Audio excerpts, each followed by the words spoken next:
live on YouTube, starting us up on the Rumble. Good afternoon. Welcome to Weekly Recap AKA W.W.R. This show is a dive into the odd, obscure, bizarre, and other words for a strange world of notable events, weather, and sports, also known as news. I'm Xander. Golden Loon. And you. Thank you so much for coming in and watching us. Today is Saturn's Day, aka Saturday, February 14th, 2026. Xander's birthday. Yeah, I am now. That's the news of the day. And I'm now 39. Woohoo! Yeah. Anyway, let's get into the news today, shall we? Starting with Audio Central. Overwhelmed preschool teacher gives kids laxatives so she can send them to home. Wow.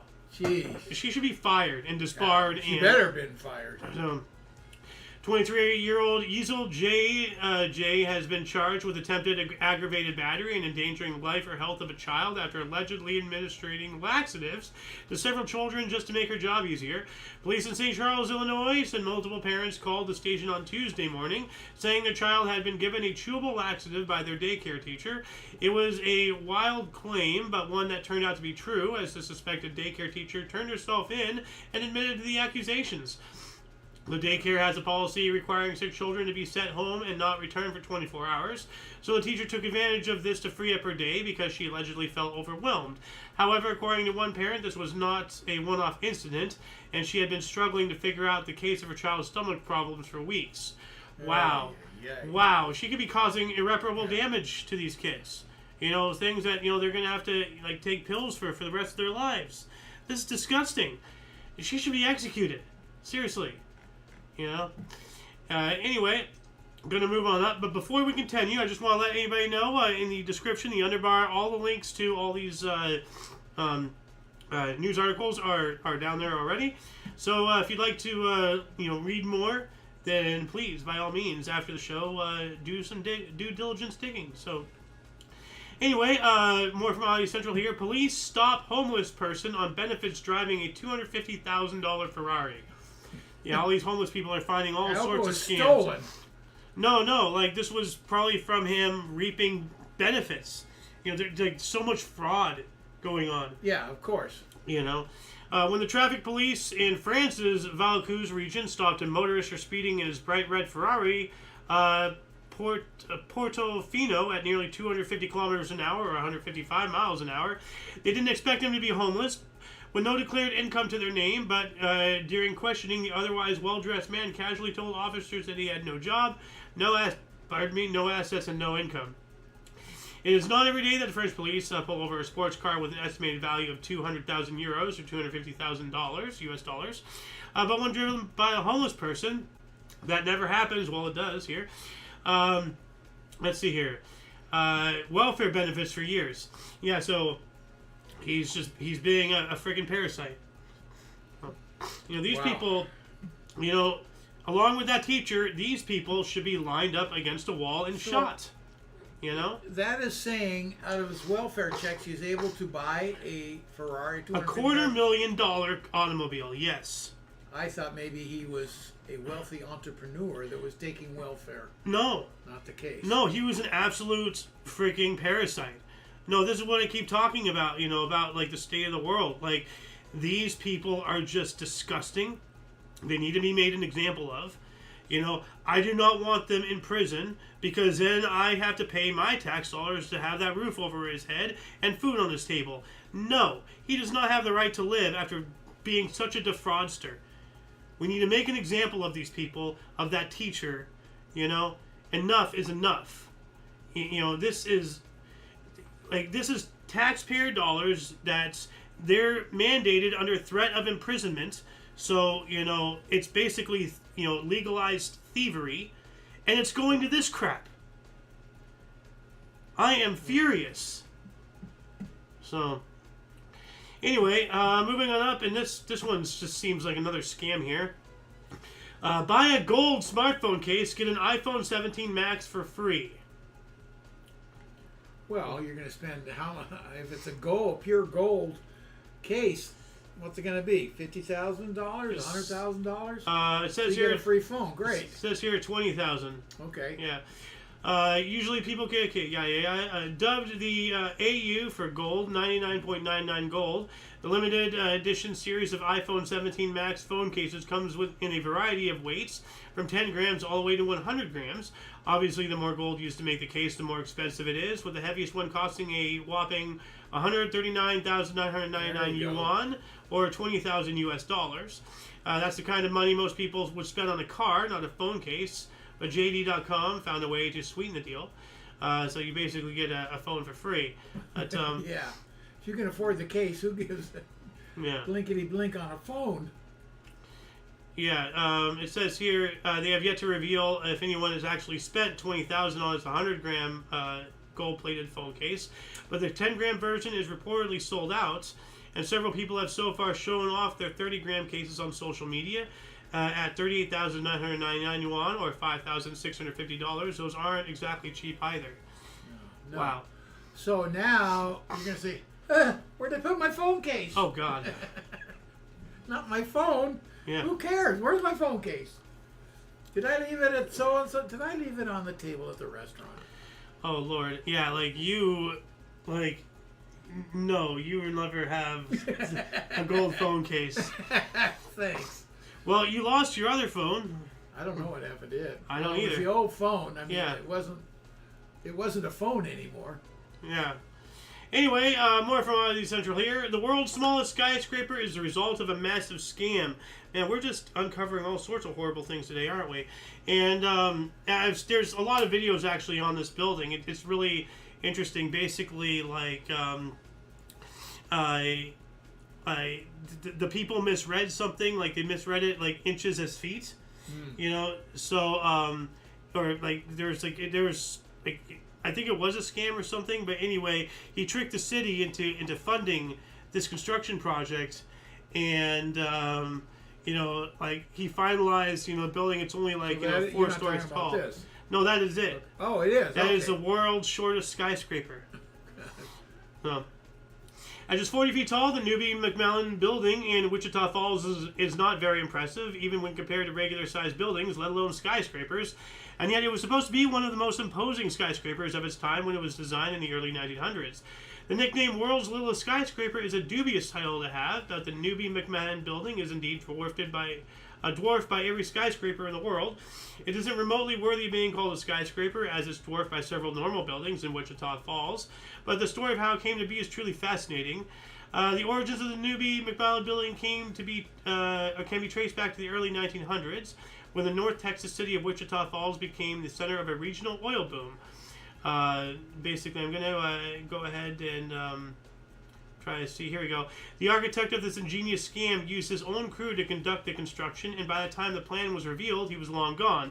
Investors tried suing to get their money back, but because the plans for the world's smallest skyscraper clearly said 480 inches, not feet, the judge dismissed their attempt, faulting them for not paying more attention. So he took advantage of ignorance. Yeah. And yeah, here's Tom Scott. He does great shows, great videos. He's been retired actually for a while now. So, but yeah, that's one of the videos I mentioned. That's the whole building right there. So well, you better, if you're going to invest, you better read it carefully. Yeah. Moving on up, flying pig leaves entire village without electricity. Some idiot decided to attach a pig to a drone, and he got tangled in some power lines. Here, it looks like. Let's see here. A modern pig herder recently came up with the brilliant idea of transporting his pigs to the nearby slaughterhouse by drone. Loading them on trucks was both time-consuming and cumbersome, so he decided to strap the animals to a large remote-controlled drone and just fly them to the slaughterhouse. As you can imagine, his plan was not exactly foolproof. While attempting his maiden voyage to the slaughterhouse, the drone became entangled in high-voltage power lines, which not only caused the poor pig hanging from it to remain suspended in the air for hours, but also cut the power to the entire village. Wow. Oh, geez. Absolute idiot. Yeah. Moving on up. Man denies turning to plastic surgery to achieve idol-level looks despite shocking transformation. I think he's a liar. South Korea, the unnamed man went viral on social media last week after being featured on TVN's Kim Chang OK Show 4. His sister appeared on the show to express her worries about his physical transformation, showing pictures of him from a few years back where he looked like a totally different person. Apparently, the young man had gradually reduced contact with the family after entering a university in Seoul, and his sister was shocked when she recently saw photos of him on social media. The man's sister claimed that growing up, her brother had always been protected by her family as he spent most of his time focusing on his studies, but he had become obsessed with physical looks as of late, jeopardizing his chances of finding a good job. And so basically, it's a small, I'm not sure if you can see it that well, but now, as far as braces, that's the whole point of braces is to correct teeth, so I can see as far as like, jaw, and all that stuff. But, I mean... So it looks like he must have had surgery or something. He obviously did something. Yeah, they don't tell you. I mean, maybe he just got injections, I don't know. But he's obviously lying to some degree, Yeah. And I feel really bad for him if he's that vain. What a shallow, pathetic, miserable existence Well, the guy's got some problems. to care that much about your looks. So, anyway, moving on up. Taiwanese high school requires students to scale rock climbing wall to receive graduation certificate. Wow. What about cripples, though? Yeah. They just have to, just with their arms, Well, some of this extremely overweight or whatever. Well, if you're overweight, then you don't... No, that's not always just... Take care of yourself. Take this as a lesson. Sometimes you have, out of balance. And, so it's not always the case that you could... Well, now you're giving a potential window for a lazy fat person to use an excuse. My point being is, why do you have to physically do this to graduate? That's not right. Well, you need to be able-minded and bodied, And like you say, what about someone that's paraplegic or something? What do they do? Yeah, that is legitimate. I'm sure they're exempt, obviously, but I don't know. It says here, Alex Honnold's recent free solo climb of the Taipei 101 Tower has sparked the island's interest in extreme climbing, but for years, the Arusha Junior High School in Shanguda County has been requiring students to become great climbers to get their graduation certificates signed. So this is not a recent development. No, I'm sorry, that's crap. Yeah. The Arusha Junior High School grounds host the highest climbing wall in Taiwan, and it's not just for show. Students here take 6 climbing lessons every week and have to be able to scale the 15-meter high rock wall in order to get their graduation certificates. This unique graduation requirement not only challenges students, but also cultivates their focus, balance, and physical coordination. So I'm not sure if it's really a mandate. It's more of a if you want to opt in, maybe. You're not going to get a certificate if you don't. Well, I mean, they say that they do this, it's not just like at the end of the year, okay, now climb the wall. No, they're prepping for it. Yeah. But, no, I'm sorry, that's garbage. Well, no, I mean, if someone is overweight and they can't control it, if someone is crippled, then I'm sure they're exempt. But otherwise, I don't see a problem. And this is junior high school. So? You're not fully developed. So? Your muscles and everything aren't fully developed. How are you... Some develop... If you don't exercise them then how do you expect them to develop well? So, some people develop fast, some people develop slow. Well, I don't know. There needs to be some physical challenges for the students who can do them. Like the president's fitness test and all that stuff. I don't mind physical challenges, but this is not just a physical... Look at the wall you have to scale as a junior high. Now, they are taking climbing wall classes, 2-3 days a week, whatever it was. Well, I don't know. I'm not sure they're mandating it. I'm sure it's an option, maybe the whole thing, with you have to climb it was a thing after they were offering that as class to be like, hey, you know what? Let's have some fun with this. I don't think they're using it to lock people out, You want your graduate certificate? Get up the wall. Well, by then I'll be able to, if I am, So, and if I'm not, if I'm physically unable to, be it crippled, or if I do not have control of my weight, then I'm sure that there'd be exemptions. But in junior high school, forget the weight part of it for now, but there are kids that are just underdeveloped. They haven't physically brought their muscles around to where the norm is. And then they'll get exempt. I don't know, but we need to train our youth, not just in mind but in body. I agree with that. Do you see what China's doing with preschoolers, with 3 and 4 year olds? They're there disassembling freaking AK-47s blindfolded. 3 and 4 year olds. And we're bitching about a rock wall? No, we need to train the next generation of soldiers, or we're going to get our ass kicked. So, and that's Taiwan. They're right there. That's the next generation of defenders. They need to be in physical condition. Anyway, what is this? A new controversial contact sport has players slamming into each other full force. That's stupid. Head-on collisions between players are common in physical sports like football or rugby, but they are never the main goal, just a means to an end.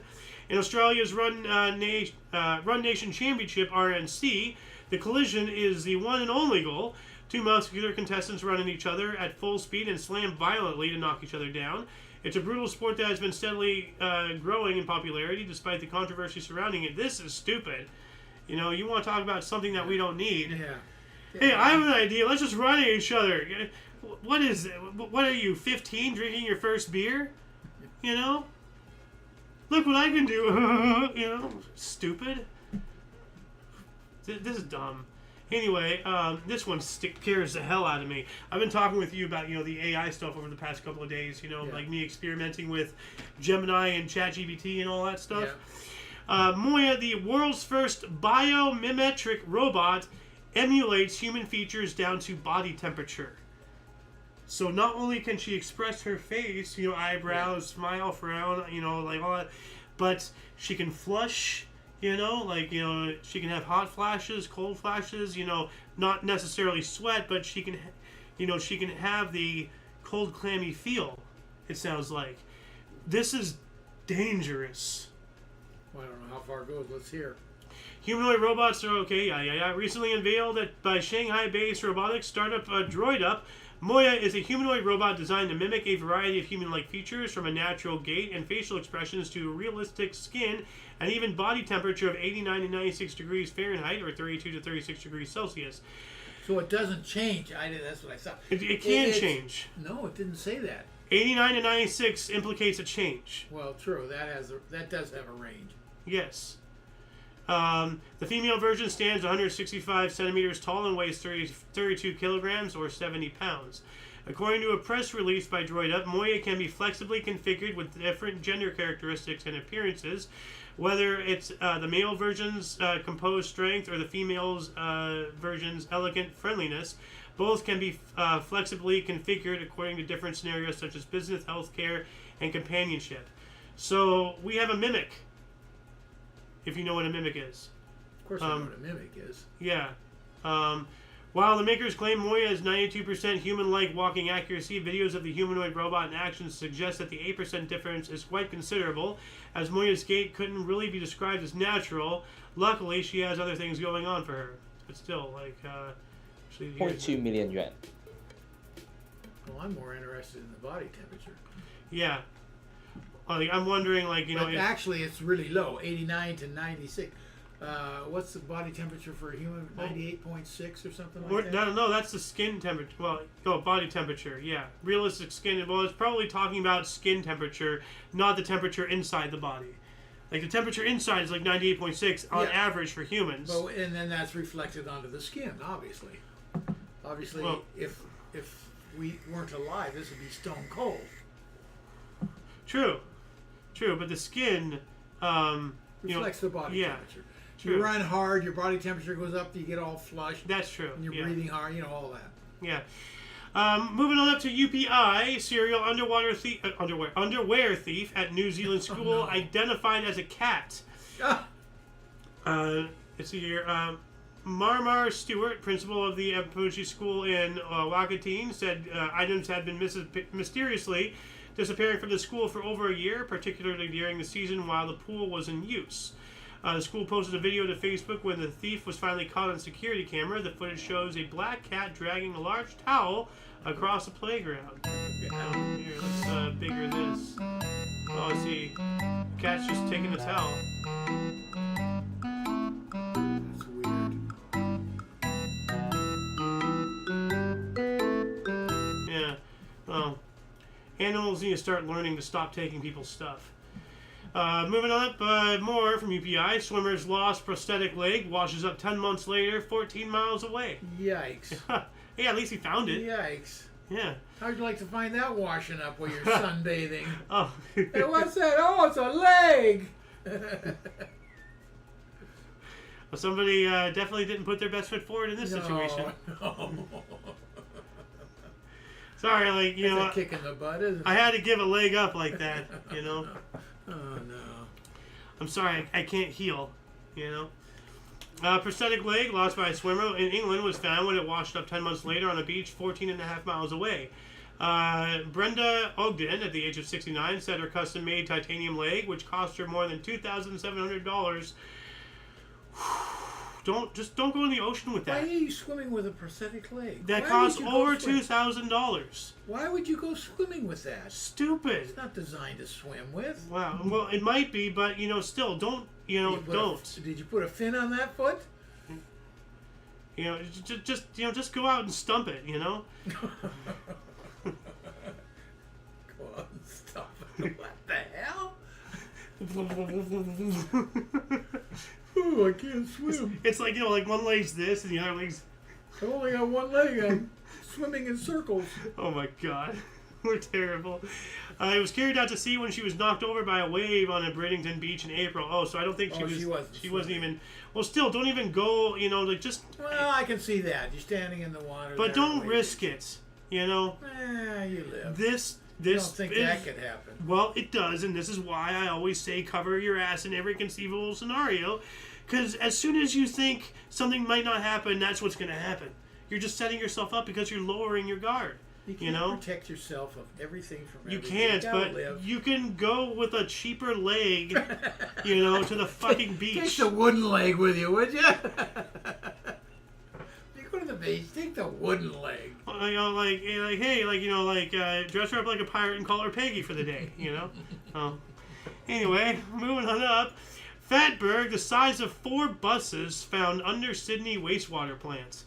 What is that now? Fatberg. I talked with you about Fatbergs before. I don't remember. This is going to be kind of gross. But a Fatberg is when a bunch of, you know, mainly fat and everything because of our diets and everything, and you know, when people throw stuff down the sink and all that stuff, all that fat and the heat of the sewers, because it's hot down there, it all congeals and it forms into an iceberg of fat and all the other waste that becomes blocked. This is the size of 4 buses, you know, under the Sydney wastewater plant. So I'm not going to read any more of that because that is absolutely disgusting. Yeah. Good. Move on. Yeah. Illinois family, 33-year-old cockatiel is the oldest in the world. Wow. How do they know that? Well, that's the oldest we have on record, probably. You know, so I mean, like, you know, if you've had it since a hatchling, you know. I know they know the age, but how do they know it's the oldest one? Well, unless they have records of another one, then I guess you do. How about all of them out there all the cockatoos well, you don't out there know. that aren't in record? Well, yeah. Well, you. Go read How it. many humans are not on record that have lived older than the oldest one that we do have on record? You know? There's a good question. Yeah. We can only rely on what's... breaking that record, by the way. All right. Please do. That'd be great.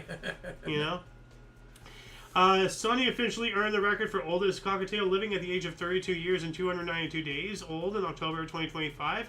And he celebrated his 33rd birthday on January 10th. Well, happy birthday to you, Bertie. The good news is I've already broken the cockatoo record. Well, you're not a cockatoo, you lunatoo. The bird's owner, Northbrook resident Janet Reacher, said Sonny came to live with her family when he was just a few weeks old in 1993. She said he quickly showed an aptitude for music and learned to whistle songs from Bridge Over the River, Kwai, and the theme from the Andy Griffith Show. That's pretty cool.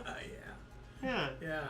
And last but not least, man balances chair in his chin for 1 hour 20 minutes. Oh my God! I already have a guess on who this might be. Yeah, I think so.